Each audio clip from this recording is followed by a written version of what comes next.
little party arose our time. So tonight, party like it's 1999.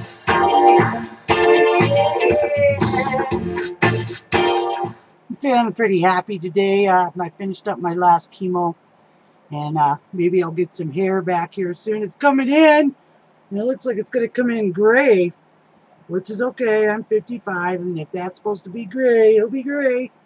But feeling pretty good. Let's see. Thursdays to Thursday was 7. Friday, Saturday, Sunday, Monday, Tuesday.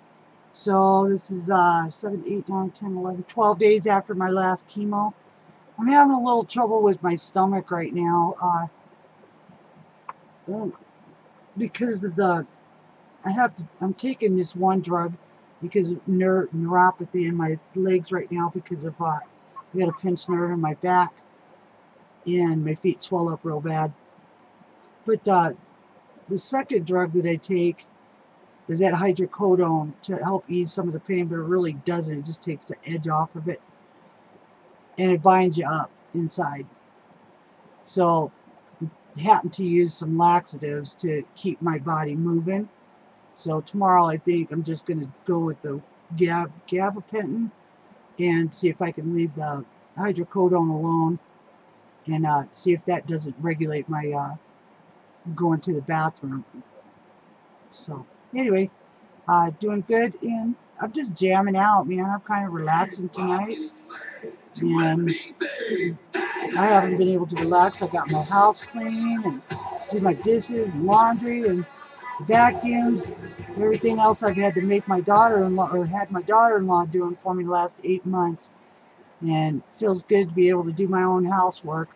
I do have to get my back worked on, and I still got to do the radiation, which I'll start about the 30th of the month on the radiation, and then try to get into surgery before my deductible $6,500 has to be paid again. So anyway, I've got to tell you, I'm putting together a video for some of the things and tricks and trades that I learned through the chemo of how to take care of yourself, and I'll do that. I'll piece that together sometime over the weekend. But hey, we had a good week. Trump's doing good.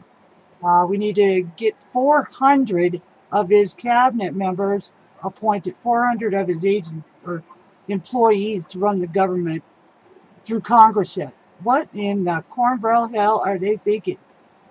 Obstruct for 4 years? Hell, most of them are going to tip over at any time. They're 80 and 90 years old. So anyway, let's move on and find out what the news is today. Hey peeps, what's going on? This is Amazon Jude coming to you from Casper. And I found, can you see that?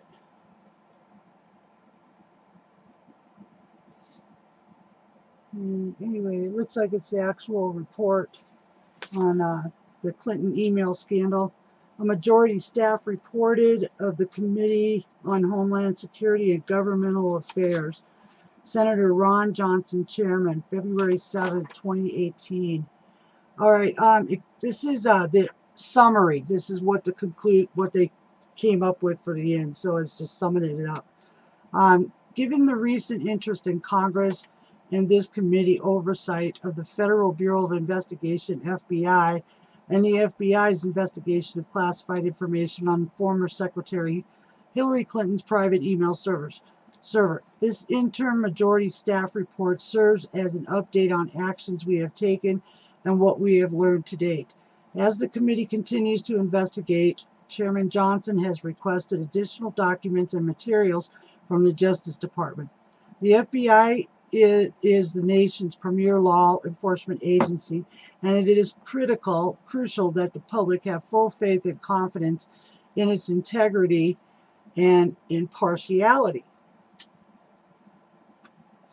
Unfortunately, a number of actions taken by the high-level FBI officials have legitimately called both into question.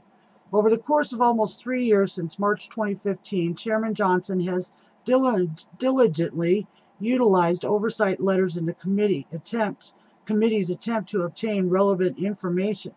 The committee has never held a hearing because the chairman was not interested in creating a media frenzy show trial. Chairman Johnson simply wanted to get the facts, establish the truth, and hold people accountable. Following the November 16, 2016 election, President-elect Trump announced that his Justice Department would not pursue any further action against former Secretary Clinton. The voters had held her accountable. Chairman Johnson agreed to this decision and considered the matter closed. However, because of the Justice Department and the FBI's usual mismanagement of the investigation and intrusion into the electoral process, charges of polarization arose from both sides of the political spectrum. The Office of Special Counsel ultimately initiated a Hatch Act investigation. Investigation into FBI Director James Comey's public statements about the Clinton investigation. Remember when he was exonerated her and then opened it up again? It was a mess. The Justice Department Office of Inspector General also initiated an investigation into Director Comey's actions. The DOJ and OIG investigation led to the discovery of the text message exchanges between FBI Deputy Assistant Director of the Counterintelligence Division Peter Strzok and FBI Attorney Lisa Page. When presented with the content of these text messages, Special Counsel Robert Mueller immediately dismissed DAD Stokes from his investigative team. Remember, they were saying that Comey got rid of Stoke, and that's not who did it. It was Horowitz. So that media, CNN, when they reported that they were wrong.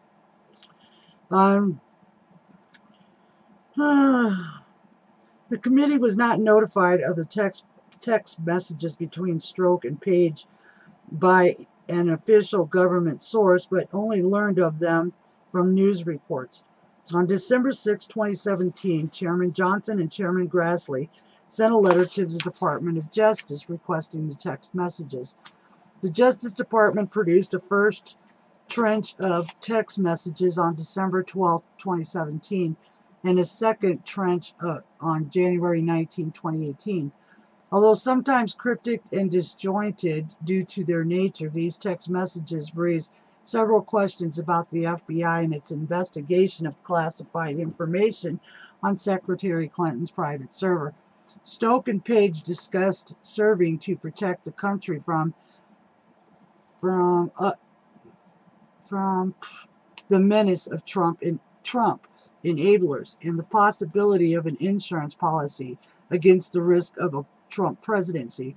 The two discussed then Attorney General Loretta Lynch, knowing that Secretary Clinton would not face charges before. The FBI had interviewed Secretary Clinton and before her announcement that she would accept Director Comey's prosecution decision. Remember, I'm going to leave it up to Comey. I'm sorry, I don't mean to interrupt that, but sometimes my chemo kind of makes my brain go blank. This is why I'm reading it, to reteach my brain to read too. Let's go here. They wrote about drafting talking points for then Director Comey because President Obama wants to know everything we're doing. Stoke and Page also exchanged views about the investigation on a possible Russia collusion with the Trump campaign, calling it an unfinished business and an investigation leading to impeachment, drawing parallels to Watergate and expressing Stoke's gut sense and concern there was no big there. The text messages raise several important questions that deserve further examination. Bullet points. Whether and the extent to which any person, ominous or political bias influenced the FBI's investigation. Whether and the extent to which the Obama Department of Justice or White House influenced the FBI's investigation, and whether the extent to which any personal animus and or political bias influenced the FBI's actions with respect to President Trump. This report is not intended to answer these questions, but to demonstrate that the information received warrants further inquiry to examine possible bias and wrongdoing within the FBI and the Justice Department. Any serious or impartial reading of this material should find it hard to deny the need for further inquiry. The committee, as the chief oversight committee of the Senate, has responsibility to promote transparency and accountability throughout the federal government. The FBI and the Justice Department are no exceptions. The two critical institutions that must be above reproach from even the perception of bias. That's what I've said all this time. You got dirty cops everywhere. I mean, between Bush and Obama, I'm sure there's a lot of dirty people. Because think about it, when all these leaks and stuff keep happening, that's all people inside the government. You know, and when Trump won the presidency, the first thing I told him, I said, you need to fire the top 25 in every fucking agency you got. Because that's how far back this corruption goes. It's probably 30 years. All right, let's get back to the letter, or the report. Due to the seriousness of the issues and institutions involved, the committee must carry out this obligation in parallel with the ongoing inquiry of the DOJ and the OIG and other congressional inquiries. Americans of all the political stripes must have complete faith in the federal law enforcement agencies and independent, apolitical, and unbiased. Although the committee's work continues, the staff report highlights some of what has been learned and some of the key pieces of the information received to date. In the interest of transparency, this staff report includes appendices with letters by Chairman Johnson as a part of the committee's oversight, documents cited in the report, and text messages received by the committee. A central component of the committee's mission is promoting a more efficient, effective, and accountable government. Unlike prosecutors who enforce the law or inspectors generals who make recommendations, the committee pursues oversight with a goal of full transparency in order to promote awareness and confidence in the federal agencies. Okay, that you can expect. That's, you know, trust the government. We're not here to hurt you. This part here is called the background, and it's page 5 of that report I showed you. The committee conducts oversight of the entire federal government and has legislative jurisdiction over federal records and the effectiveness of present national security methods, staffing, and procedures as tested against the requirements imposed by the rapidly mounting complexity of national security problems. In an effort to fulfill the responsibility, the committee has been investigating former Secretary of State Hillary Clinton's use of private email server for official communications and her apparent mishandling of documents related to the national security since March of 2015. The existence of Secretary Clinton's private email account became publicly known in March 2013. A website called The Smoking Gun published several stories about how a hacker, later identified as Marcel Lee Lazar, aka Guccifer, had broken into AOL account of former Secretary Aide Sidney Blumenthal. Whoa, wait a minute here. Whoa, hold the horses, boys and girls. That was never, ever published in the paper or even talked about on talk shows. So, okay, Sidney Blumenthal, huh? The Smoking Gun identified the Clinton Mailcom domain for Secretary Clinton's emails and later showed screenshots of emails Blumenthal had sent to Secretary Clinton's private email account. Politico reported at the time the hacker had apparently sorted the mail to list and possibly download. The Word files attached to these specific emails, which included foreign policy and intelligence memos that were sent to Clinton when she was served as Secretary of State. 2 years later, on March 2nd, 2015, the New York Times reported that the Secretary Clinton exclusively used a private email account to conduct government business, while Secretary of State from January 2009 to February 2013. The article noted that Secretary Clinton did not have an official State Department email account during her tenure at the department. On March 7, 2015, in an interview with President Obama, CBS News correspondent Bill Plank asked, "When did you first learn that Hillary used an email system outside the U.S. government for official business when she was Secretary of State?" President Obama answered, "The same time everybody else learned it, through the news reports." Well, we know that's a damn lie, huh? Boy, that didn't age well for him at all.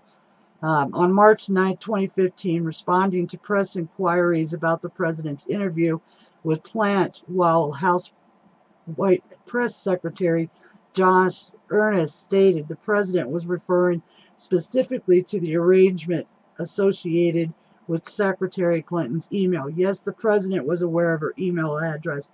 He traded emails with her. That shouldn't be a surprise. The president of the United States is going to trade emails with the Secretary of State. But the president was not aware that the email address that she was using exclusively for all her business. The president was not aware that until that had been more widely reported. Well, no, he knew about the email because he emailed her there. He knew about it. I mean, come on.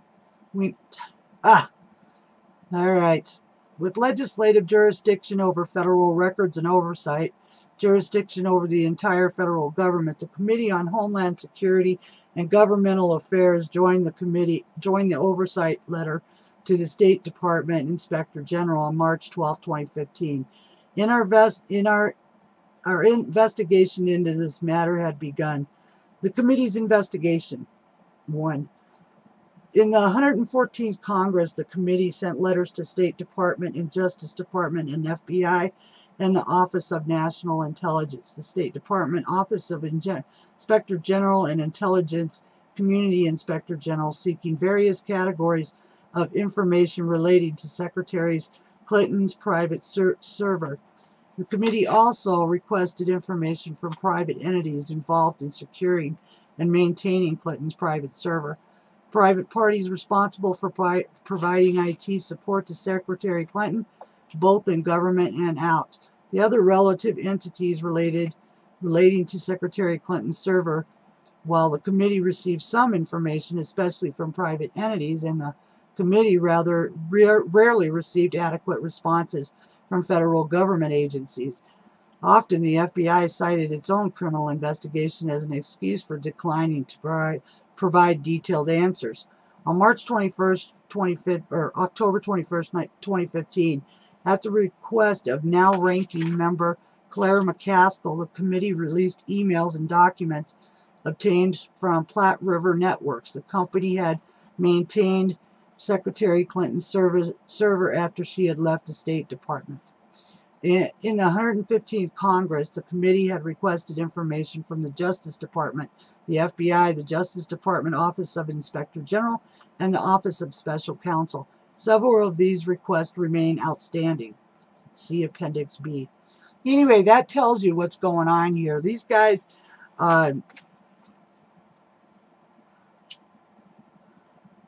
basically what they did is they let Hillary off and they're trying to frame Trump. That's what this is.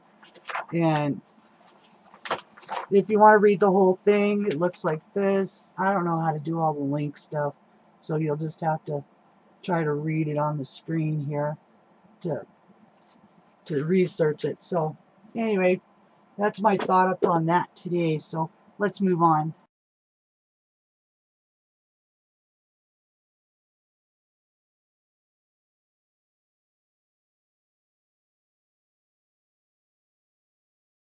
Office of Special Counsel.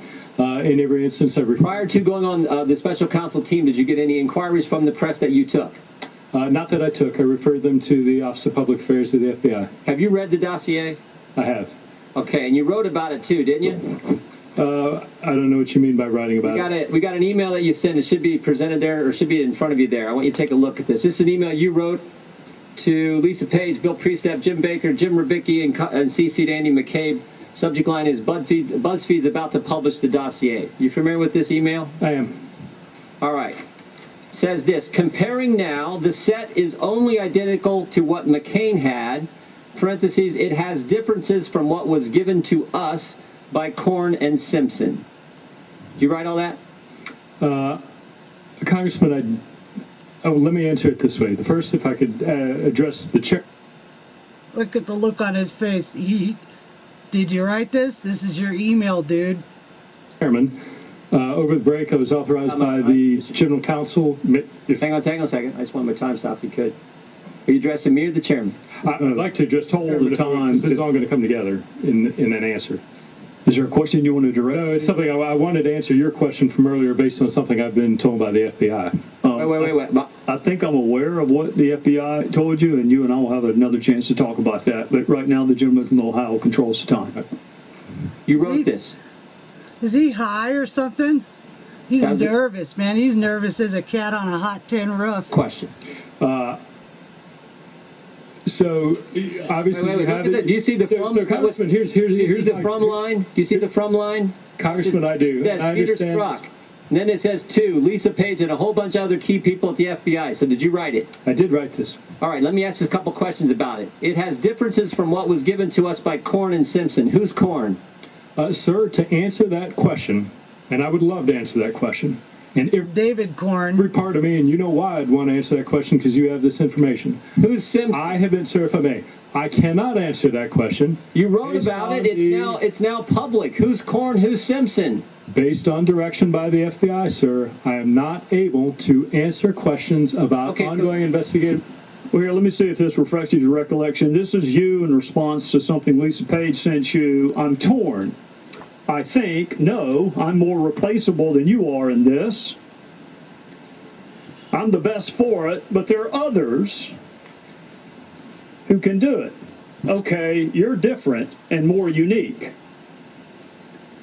This is yours. Plus, leaving an SC, having been an SC, resulting in an, guess what that next word is? I'm sure you've got it, sir. No, well, you wrote it. Are you asking me what it is? Yeah, You're what asking is? me What do you guess. think it I don't is? need to guess. Impeachment, sir. Impeachment. 5 days. 5 days after Mueller has been appointed special counsel, and you're already talking about impeachment twice. Not for the Mueller investigation to be disbanded. Others say that it's best for the president not to comment on this matter at all. What do you say? Well, here's what I know. A year and a half into this investigation, or 13, 14 months into this investigation, there is still not one bit of evidence about any type of coordination, collusion, or conspiracy between the Trump campaign and Russia to impact the election.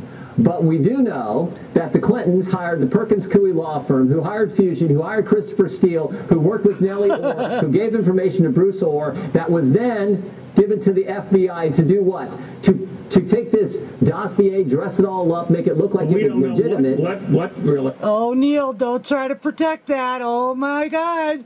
You little liberal in disguise. The Mueller folks are pondering right now. We have no way of knowing. But we know this. We know that they took the dossier to the secret court to get a warrant to spy on the other So campaign. would you be that should be something we should That investigate. says Mueller should shut the thing down. I think it should be done as quickly as possible. I think it should have been done a long time ago, because, as I've said, we see no evidence of any type of coordination Do you between think the that the Trump campaign. president should talk to Mueller? No, definitely not. Why would you go talk to somebody who's fucking corrupt? What are you, stupid, Neil? You have to leave that up to the president and his lawyers. That is not a call for you or me to make, or frankly I anyone. That's understand a that, but call for would the you president of the United recommend States. that? Would you recommend that, or would that be a setup in your eyes? I'll leave that to his lawyers. He's got smart lawyers working for him. If that's what they think needs to happen, they can do that. If they think it shouldn't, they shouldn't do it. That's their call. What I know is what we have discovered in our investigation, and what I also know is Rod Rosenstein has been dragging his feet, and it's time to give us everything. Why do we have to wait this long until last week before we ever saw Bruce Orr emails between Bruce Orr and Chris Steele? So let me ask you real quickly. He's trying to change the subject on him. Neil Cavuto, you are such a fucking pussyhead. In the minute we have left, sir, if you'll indulge me, Omarosa with a tape and multiple tapes were told. I wanted to point out that you repeatedly stated here before this committee that you separated out your personal beliefs from any action that you took. You'd agree with that, I'm confident. And as implausible as that sounds to us, we've listened to a dogmatic defense of the implausible argument that no matter how biased you were, no matter how profane in that bias you were, it didn't affect your judgment or your decisions. Now, that's a tough argument to make, but I recall your response to Mr. Duncan of Tennessee on that topic, and you said, I don't agree with the characterization of my views as biased. Do you hold with that position that your views are not biased, whether Yes. or not they colored your activities as an agent? I believe they did not color them, and I believe they are not biased. The derogatory texts that you delivered that have been before this committee for the better part of this day don't reflect a bias. They don't, sir. And why? Because not a single representative of the IG has been able to demonstrate a single act, not one indicating bias. Not one. Reclaiming my time, Mr. Struck. It's one thing to say that you found a way to wall off your bias, but it's not possible to take under oath and tell the American people in this committee that there's not bias. There's never ever. There's the evidence of this bias is replete throughout this evidence, throughout these documents that we have. Let me take you another place. Were you involved in the questioning of Hillary Clinton on July 2nd, 2016? Yes, I was. I'm pausing because I think it was second or third, but if you represent... He just said a few minutes ago that he rarely goes out and does interviews. Remember that? Second is second. Second is the date that I believe we worked with. But in any case, in that room, how many agents were in that room? 3, including myself. And were there any other representatives of the executive branch of government? There were. And who were they? 5 attorneys from the Department of Justice. 5? Yes, sir. 5 attorneys from the Department of Justice and 4 then from the FBI? No, sir. Including yourself? No, sir. A total of 8 people. 3 FBI, 5 DOJ. And then the people in the room with Hillary Clinton were Bill Mills, Secretary Clinton, 1, 2, 3, I believe 4 other attorneys, 4 or 5. So. I see. And did you record any of that interview? And can you tell me how long that took? We did not record it. My recollection is that it took several hours. I don't recall the exact time. And then what documents would you have that memorialize the interview? An FD 302 is created based on the notes taken by the participants in the interview. And how many of those 8 agents or officers had their notes, that took notes in that room? I don't know. I know the 2 I did, I believe some, and I know the 2 agents did. I don't recall about the DOJ attorneys. I want to ask you to reconstruct. Who were those agents? There were 2 of the case agents assigned to the Clinton investigation. And what are their names? Sir, FBI policy. I expected that answer. But I want to let you know, we must know who was in that room. And we must have access to those notes, because that's what they used to compile the 302 report. Did you brief Director Comey on that 302 report? Well, let's do 2 things. Going back to the 302, it is relying on notes, but it's also drafted based on the memories of the agents participating in it. Notes and memory. Notes are not complete. But yes, my recollection is I did brief Director Comey on the results of that interview. And we will be asking for the specifics on that data. Now, anybody asking why Peter Strzok was fired? This is a prime example of it. This is why he was fired. Not because he took text, because he's a corrupt cop.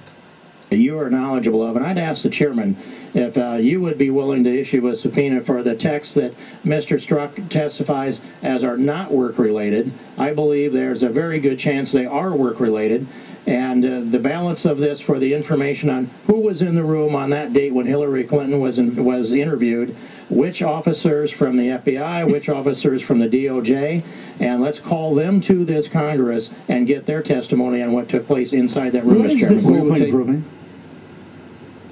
Well, what it is number one, it's the best thing Rudy Giuliani could ask for, because he's getting a record, right? So he has this agent on the record admitting that he had personal feelings about someone he was investigating. Forget about Hillary, it's about his client, the president, which is what Rudy wants. And so going back to the conversation you and I had a few weeks ago, this is all great for Rudy and it's great for the president, because in their quest to sort of muddy the waters so that Robert Mueller knows he's never going to get, or thinks he'll never get. Muddy the waters? Report released by Republicans Tuesday highlights more text messages between FBI agents Peter Strzok and Lisa Page.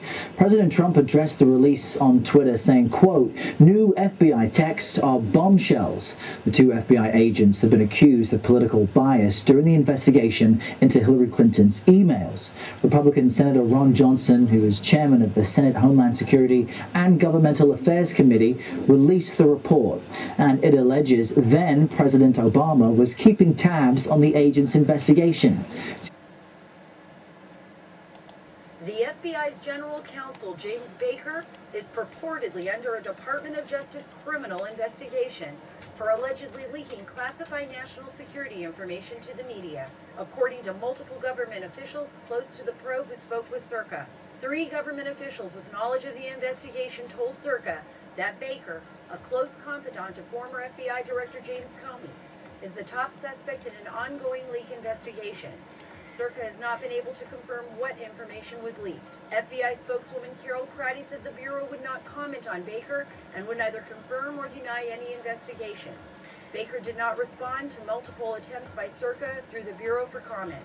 A DOJ official also declined to comment on Circa's query. However, the DOJ official did say Attorney General Jeff Sessions will likely be making a general announcement on the progress of ongoing leak investigations within the next week.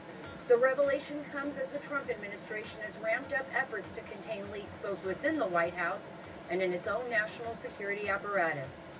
For Circa in Washington, I'm Sarah Carter.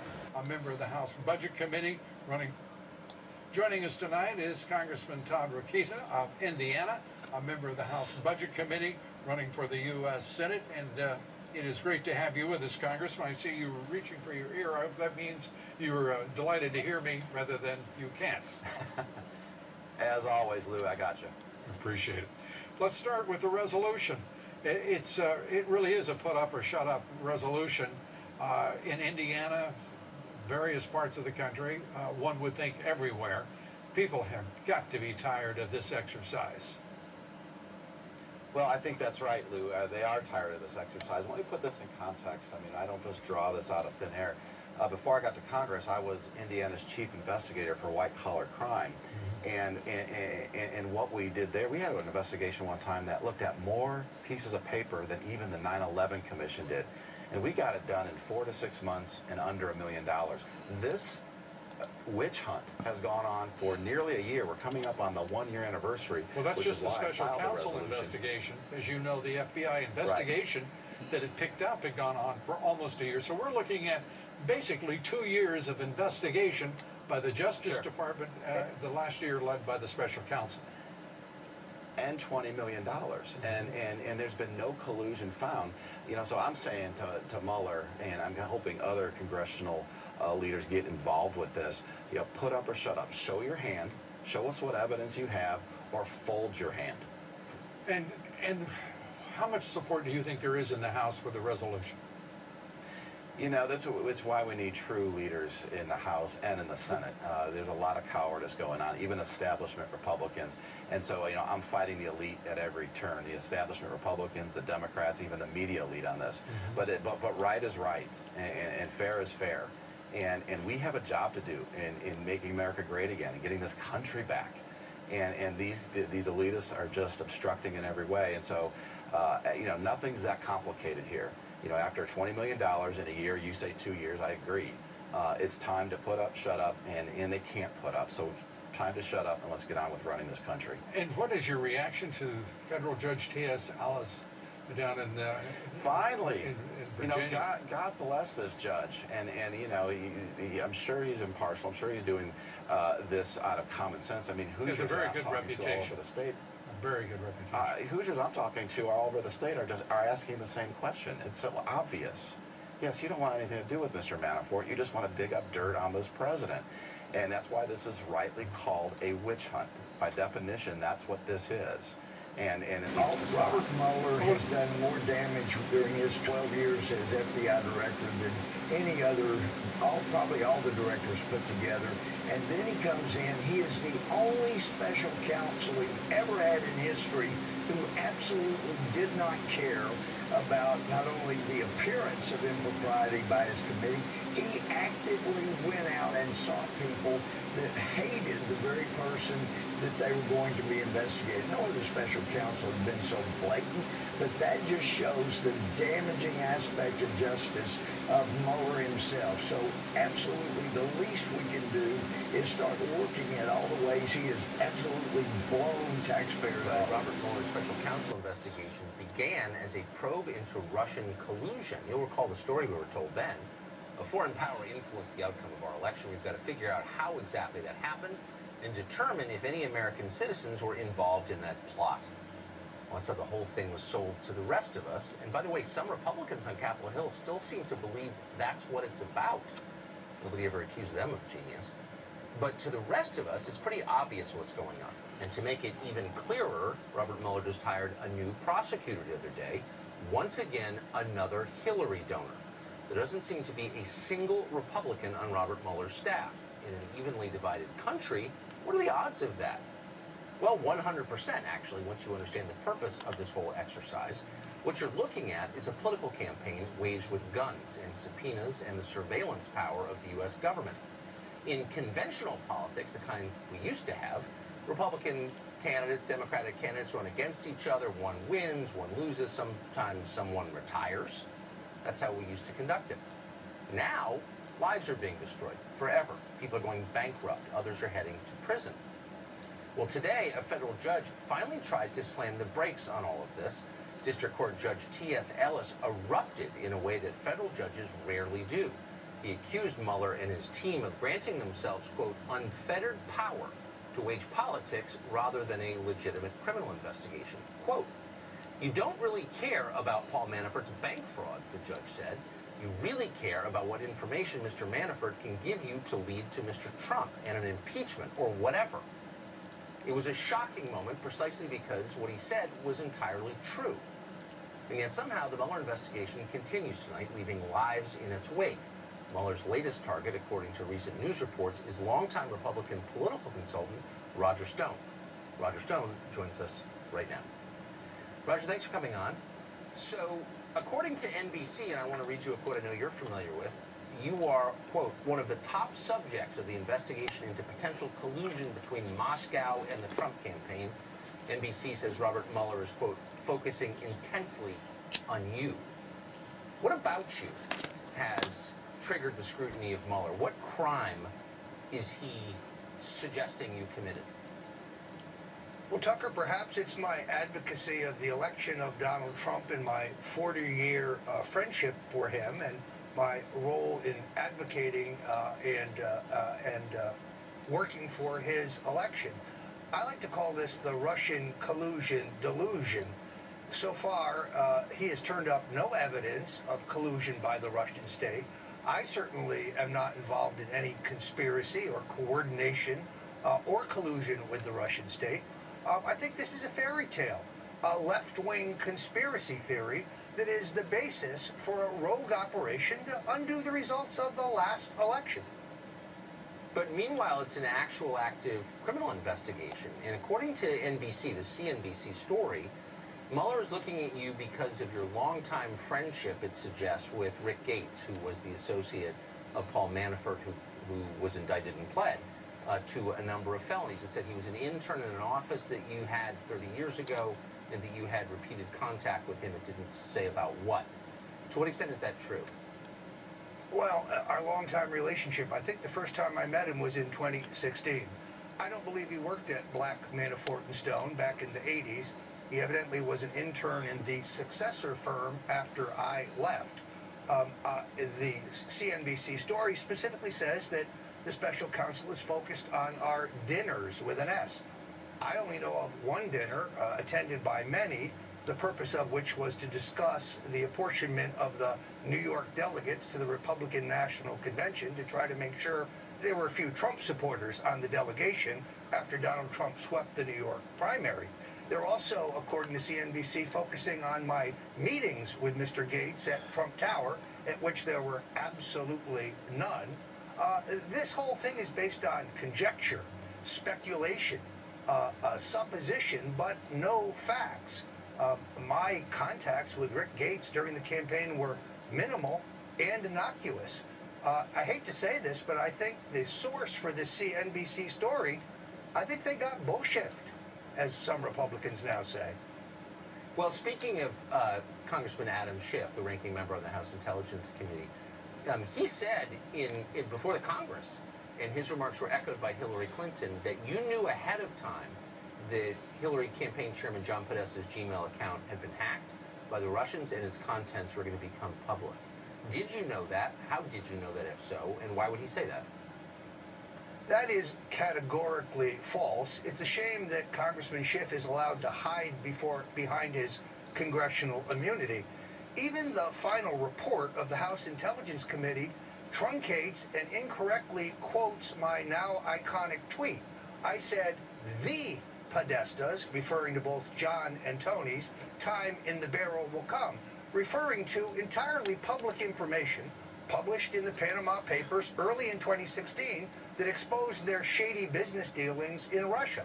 Context: Paul Manafort's business dealings in the Ukraine were being fed to the media at the time. I thought it only fair that the facts regarding the Podestas come forward. Nowhere did I say that his email would be hacked. I had no advanced knowledge of that hack. Just while we're on it, to be clear, I never received any material from WikiLeaks or Assange. I never passed anything on to Donald Trump, and I never had any contact with the Russian state and received nothing from them, including allegedly hacked emails. As I said earlier, this is a left-wing conspiracy theory promulgated by people like Robbie Mook and others, Adam Schiff, surfer boy Eric Swalwell. They hide behind their congressional immunity and they run a campaign of smear, innuendo, and personal attack.